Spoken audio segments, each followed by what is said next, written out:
The date is August 8, 1944, Normandy, France.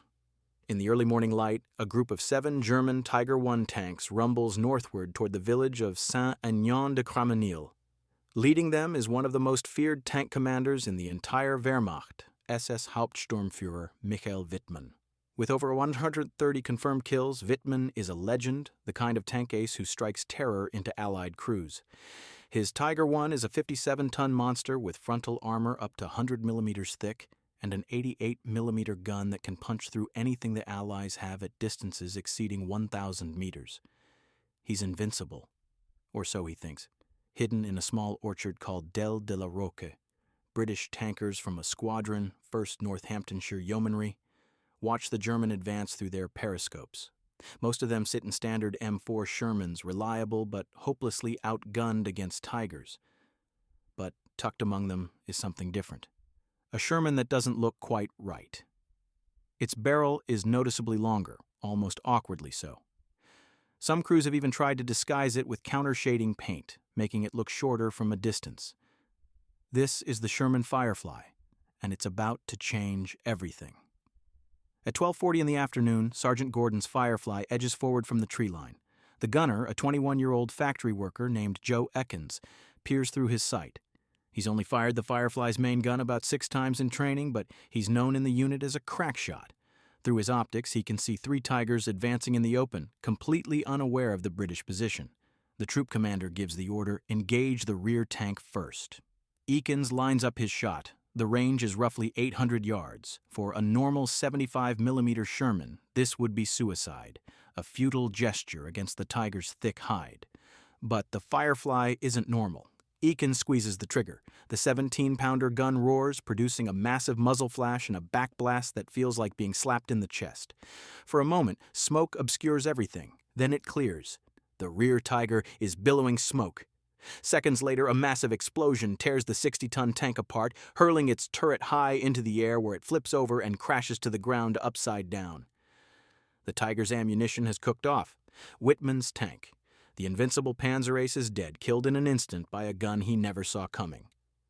In just 12 minutes, Joe Ekins will destroy 3 Tiger tanks and a Panzer IV. It's one of the most devastating displays of tank gunnery in the entire Normandy campaign. And it's all because of a gun that just months earlier, British officials insisted could never be mounted in a Sherman. This is the story of the Sherman Firefly, the improvised, last-minute upgrade that gave the Allies a fighting chance against Germany's armored giants. A stopgap solution born from desperation and stubbornness that became one of the few Allied tanks the Germans truly feared. To understand why the Firefly was so revolutionary, you need to understand the problem it solved. By 1943, the Allied armies were equipped almost exclusively with the American M4 Sherman tank. The Sherman was, in many ways, an excellent tank. It was reliable, easy to maintain, simple to manufacture, and available in enormous numbers. Its 75-millimeter gun was perfectly adequate against early war German tanks and excellent for supporting infantry. American, British, Canadian, and other Allied forces depended on it absolutely. But the Sherman had a glaring weakness. Its gun simply couldn't deal with the latest German armor. When it faced Panzer IVs with upgraded armor, it struggled. Against the Panther with its sloped 80-millimeter frontal glacis, the Sherman's gun was nearly useless beyond point-blank range. And against the Tiger I with frontal armor between 80 and 100 millimeters, the standard 75-millimeter Sherman couldn't penetrate head-on at all. Allied tank crews were being sent into battle knowing that if they encountered a Tiger or Panther, they'd need to flank it or die trying. Crew morale was, understandably, terrible. The British had a solution sitting in their arsenal, the Ordnance quick-firing 17-pounder anti-tank gun. This was a 76.2-millimeter gun that was, quite simply, a monster. First entering service in 1943, the 17-pounder could fire armor-piercing ballistic-capped rounds that could penetrate 163 millimeters of armor at 500 meters and 150 millimeters at 1,000 meters.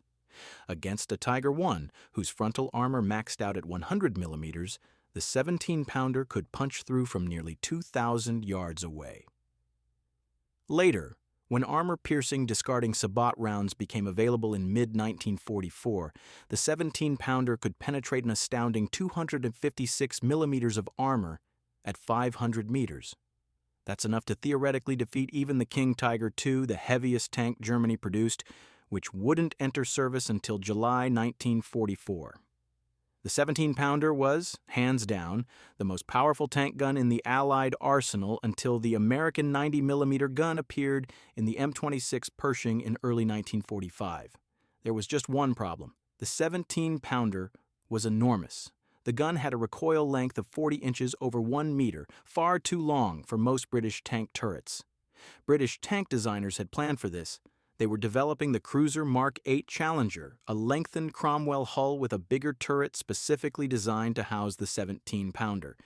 They also expected the Cromwell tank itself to be upgunned, but both programs ran into delays and problems. The Challenger wouldn't be ready in significant numbers for the Normandy invasion, and the Cromwell's turret ring turned out to be too small to accommodate the planned high-velocity 75mm gun, much less the 17-pounder. The British were going to invade Normandy with a tank fleet that couldn't reliably kill Panthers or Tigers. It was a disaster in the making. The idea of putting the 17-pounder into a Sherman had been proposed and rejected by the British Ministry of Supply's Tank Decision Board. It seemed impossible. The gun was simply too big. The recoil system was too long. It wouldn't fit. Except two British officers refused to accept that answer. Major George Brighty and Lieutenant Colonel Witheridge, a veteran wounded at Gazala in North Africa, were convinced it could be done. Despite official rejection, they kept pushing. Eventually, their persistence paid off, and the project was quietly greenlit. The man tasked with making it work was W.G.K. Kilburn, a Vickers engineer working for the Department of Tank Design. What Kilburn accomplished was nothing short of brilliant improvisation. He couldn't simply modify the existing recoil system. It was too long. So he completely redesigned it from scratch. He shortened the recoil cylinders and placed them on both sides of the gun to take advantage of the turret's width. Next, he rotated the gun breech 90 degrees, allowing the loader to sit on the left side of the turret rather than loading from the top, the way British tanks typically operated. This was opposite to standard British practice, but it made the gun fit. But there were more challenges. The radio, normally mounted in the back of British tank turrets, had to be relocated. Kilbourn's solution was to weld an armored box, called a bustle, to the rear of the turret, with access through a large hole cut through the back. Then there was the problem of stability. The gun cradle, the metal block the gun sat on, had to be shortened so much that the gun became unstable. Kilburn fixed this by designing a custom barrel with a longer untapered section at the base, which solved the stability issue. He also beefed up the mantlet, adding 13 millimeters of armor. All of these modifications required a new hatch to be cut into the turret roof for the gunner, since the gun's size blocked the normal hatch. The co-driver position in the hull was eliminated entirely, his space converted into ammunition storage for the massive 17-pounder shells. By the time Kilburn was done, the Firefly had fundamentally different internal arrangements than a standard Sherman. It was a custom weapon system built around making the impossible possible. By October 1943, enthusiasm for the project exploded. The 21st Army Group, commanded by Field Marshal Bernard Montgomery, was informed of the new tank. Even before final testing was completed in February 1944, an order for 2,100 Firefly conversions was placed. Winston Churchill himself declared the program highest priority. The Firefly went into full production in early 1944, just in time for D-Day. Between 2,100 and 2,200 Fireflies were built before production ended in 1945. They were created by converting three variants of Sherman: the Sherman I, which was the M4 with a welded hull; the Sherman I Hybrid, which was the M4 composite with a cast front hull section mated to a welded rear; and the Sherman V, which was the M4A4 with a longer hull and a Chrysler multibank engine. When the Firefly entered combat in Normandy in June 1944, it was immediately clear this was a game-changer. For the first time, British and Canadian tank crews had a weapon that could go toe-to-toe with Panthers and Tigers at realistic combat ranges. A typical British or Canadian tank squadron would have one Firefly for every 3 or 4 standard Shermans. The Fireflies were kept back, used as tank hunters, allowing the 75mm Shermans to handle infantry support and lighter targets. When a Panther or Tiger appeared, the Firefly moved forward to engage. The Germans quickly figured out what was happening. Intelligence reports and battlefield experience taught them that these long-barreled Shermans were far more dangerous than the standard versions. German tank crews and anti-tank gunners received explicit orders to prioritize Fireflies above all other targets. If you saw a Firefly, you killed it first. This led British and Canadian crews to try disguising their Fireflies. Some painted countershading on the forward portion of the barrel to make it look shorter. Others fitted false muzzle brakes halfway up the barrel. Some even tied foliage to the gun to break up its distinctive silhouette. Anything to avoid standing out. Interestingly, despite being priority targets, Fireflies actually had statistically lower loss rates than standard Shermans. This was likely because of how they were used. Fireflies were deployed carefully, kept in reserve or overwatch positions, only moving forward when German armor revealed itself. Their crews were often more experienced, and they fought smart, using terrain and positioning to their advantage. A well-handled Firefly was a deadly ambush predator. The gun itself was both a blessing and a curse. The 17-pounder produced an absolutely massive muzzle flash when fired, a brilliant yellow-white flare visible for miles. The backblast was so intense that firing at night could temporarily blind the crew. In dry conditions, the muzzle blast could ignite brush and vegetation, giving away the Firefly's position and potentially endangering nearby infantry. The gun's report was also thunderous, described as sounding like a physical slap to the chest. For crews operating the towed anti-tank version of the 17-pounder, the experience was even more intense. But all of these drawbacks were worth it for the penetration. At typical Normandy combat ranges, which were often under 15 yards due to the bocage hedgerow terrain, the 17-pounder could penetrate the frontal armor of a Panther or Tiger with standard armor-piercing ballistic-capped ammunition. When armor-piercing discarding sabot rounds became available in late June or early July 1944, the Firefly's capabilities increased even further. APDS rounds used a tungsten penetrator that could punch through over 200 millimeters of armor, enough to defeat even the King Tiger II, though these rounds were less accurate at longer ranges and typically made up only about 6% of a Firefly's ammunition load. One of the Firefly's most famous engagements came on June 9, 1944, during the defense of Normandy. Lieutenant G.K. Henry's Firefly faced off against an attack by the 3rd Company of the 12th SS Panzer Regiment, part of the Hitler Youth Division. The Germans sent 12 Panthers to capture the village as part of a larger offensive to drive the British and Canadians back into the sea. Henry's Firefly, positioned defensively, engaged the Panthers and knocked out several of them, helping to blunt the German counterattack. It was a clear demonstration that the Firefly could hold its own against Germany's best. The importance of the Firefly grew even greater when you consider the strategic situation in Normandy. General Montgomery's operations around Caen were designed to pin down German armored forces, holding them in place so American forces could break out to the west. This meant British and Canadian units faced over 70% of German armor deployed in Normandy, including over half of the elite Waffen SS Panzer divisions. And among those German tanks, only about 126 were Panthers and Tigers, with the rest being Panzer IVs, Stu G3 assault guns, and other lighter vehicles that the 75mm Shermans could handle. But those 126 heavy tanks were the ones that mattered. They were the ones that could massacre entire Allied squadrons if not dealt with effectively. The Firefly was the only tank in the British arsenal that could reliably engage them at range. This brings us back to August 8, 1944, and the death of Michael Wittmann. The engagement near Saint-Aignan-de-Cremesnil during Operation Total Eyes has been debated for decades. Multiple units claimed credit for Wittmann's death, including the 1st Polish Armored Division, the 4th Canadian Armored Division, the 144th Regiment Royal Armored Corps, and even RAF Typhoon fighter bombers. Some German sources initially claimed Wittmann must have been killed by naval artillery because they couldn't believe a tank could have destroyed him. But the most widely accepted version of events, supported by regimental war diaries and eyewitness accounts, credits Joe Ekins and Sergeant Gordon's Firefly from the 1st Northamptonshire Yeomanry. The war diary specifically records the turret numbers of the 3 Tigers destroyed that day: 312, 007, and 314. Tank 007 was Wittmann's, positioned in Del de la Roque Wood with a clear field of fire. The Firefly engaged from approximately 800 yards, hitting the Tigers from the flank where their armor was thinner.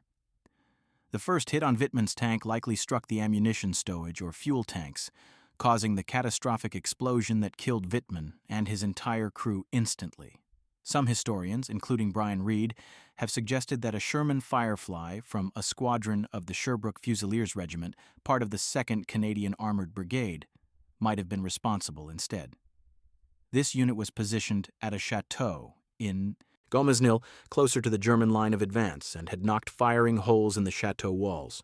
However, the 1st Northamptonshire Yeomanry War Diary doesn't mention the Canadian unit, and the evidence remains strongest for Joe Ekins. Regardless of which Firefly delivered the killing blow, the larger point remains. Michael Wittmann, one of Germany's most celebrated tank aces, was destroyed by the very weapon German crews had been ordered to prioritize and eliminate. The hunter had become the hunted. Wittmann's body wasn't discovered until 1983, when the Volksbund Deutsche Kriegsgräberfürsorge, Germany's War Graves Commission, excavated a field near the road at Gaumes-Nil. They found the remains of Wittmann and his crew, confirming his identity. He was reburied at Lacan German War Cemetery. The Tiger itself likely still rests beneath that Norman field. Beyond individual engagements, the Firefly's mere existence changed German tactics. Knowing that any Sherman could potentially be a Firefly forced German crews to engage more cautiously, to try to identify targets before committing to an attack. This psychological impact was almost as valuable as the gun's actual performance. The Firefly injected an element of doubt into every engagement. The Firefly wasn't perfect. It had no armor or mobility advantages over a standard Sherman beyond the thicker mantlet. Its interior was cramped, with ammunition taking up space that had previously been the co-driver's station. The crew was reduced from 5 to 4, meaning the commander, gunner, loader, and driver all had more responsibilities. Loading the massive 17-pounder rounds was physically exhausting work, especially in combat. And while the gun could penetrate German armor, the Sherman's own armor remained inadequate against German guns. Firefly crews were still vulnerable to 88mm guns, POC 40 anti-tank guns, Panzerfausts, and all the other threats that made tank warfare in Normandy so lethal. But what the Firefly represented was something more important than perfect specifications. It represented adaptability, ingenuity, and the willingness to solve problems with whatever tools were at hand.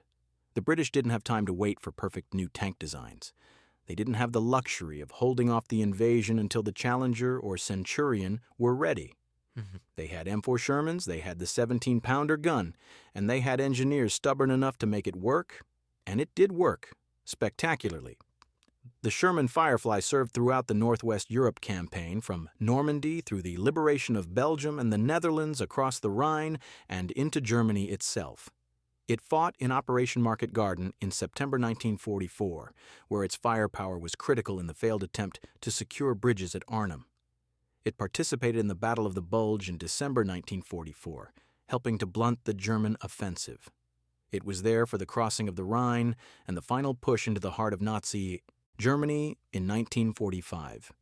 After the war, the Firefly continued to serve. Some saw action in the Korean War, where they were used against bunker positions and in general support roles. The 17-pounder gun itself was eventually replaced by the 20-pounder in the tank role and by recoilless rifles in the anti-tank role.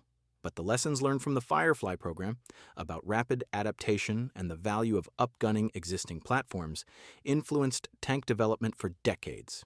Today, only a handful of Sherman Fireflies survive. Most were scrapped after the war, converted back to standard configuration.